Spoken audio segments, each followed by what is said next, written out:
شعبان المعظم حرمت کے مہینوں میں ایک مہینہ ہے، اور حضور نبی کریم صلی اللہ علیہ وسلم شعبان المعظم میں کثرت سے روزے رکھتے تھے۔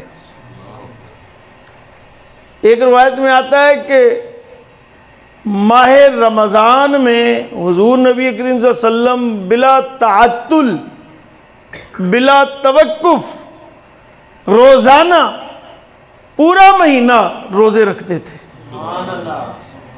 اور اس رمضان کے بعد جس مہینے میں سب سے زیادہ روزے رکھتے تھے وہ شعبان المعظم کا مہینہ تھا۔ تو پوچھا یا رسول اللہ اس مہینے میں زیادہ کثرت عبادت کرنے کا مقصد؟ تو سنیں، پیارے آقا مولا صلی اللہ علیہ وسلم نے فرمایا کہ اس مہینے میں کثرت عبادت کرنے کا مطلب یعنی نماز، روزہ، صدقات، خیرات، زکوٰۃ، دیگر جتنی بھی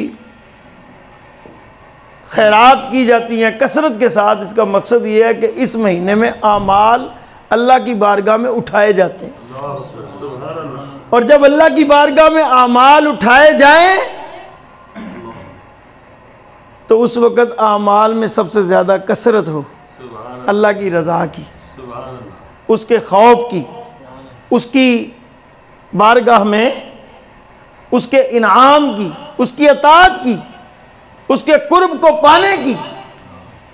اس لیے اس مہینے کی ایک رات جو 15ویں شعبان آتی ہے، جسے ہم شب برات بھی کہتے ہیں، یہ رات انتہائی اہم ہوتی ہے، اور اس کی رات شروع ہوتے وقت جب سورج غروب ہوتا ہے تو رات شروع ہو جاتی ہے، اور طلوع آفتاب تک اس کی ہر ساتھ ہی قدر والی ساتھ ہوتی ہے، برکت والی ساتھ ہوتی ہے، قبولیت والی ساتھ ہوتی ہے۔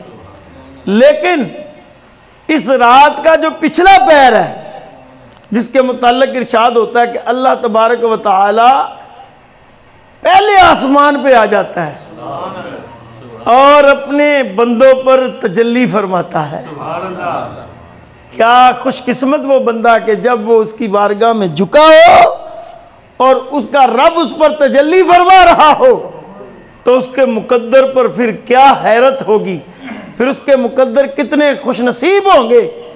تو یہ رات شب برات کی رات، بعض لوگ کہتے ہیں جی شب قدر کی رات سب سے زیادہ بڑی فضیلت والی رات ہے، جو 27ویں شب ہے رمضان شریف کی، یا دیگر طاق راتوں میں جو لیلۃ القدر کی رات ہے۔ تو یاد رکھیں کہ لیلۃ القدر کی رات کا فیصلہ بھی اسی رات ہی ہوا تھا۔ بات سمجھ آ گئی؟ تو پھر اس رات کی عظمت کیا ہے؟